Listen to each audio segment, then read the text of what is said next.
আগামী 10ই জুন মঙ্গলবার জীবন্ত শ্যামসুন্দরী মায়ের মন্দিরে স্নানযাত্রা উৎসব পালন করা হবে। মায়ের গর্ভগৃহে ঢুকতে পারবেন সেই দিন সকল ভক্তগণরা। মায়ের গর্ভগৃহে ঢোকার বেশ কিছু নিয়ম রয়েছে। পুরুষরা ধুতি এবং উত্তরীয় বা খালি গায়ে ধুতি পরে ঢুকতে পারবেন এবং মহিলারা শাড়ি পরে ঢুকতে পারবেন।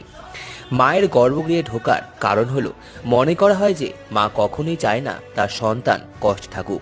তাই মায়ের গর্ভগৃহে যে ভক্তগণ ঢোকেন তার সকল পাপ মায়ের গর্ভগৃহ কেড়ে নেয় এবং সন্তানকে শুধুমাত্র তার পুণ্যফল প্রদান করেন, আর সব পাপ মায়ের গর্ভগৃহেই থেকে যায়।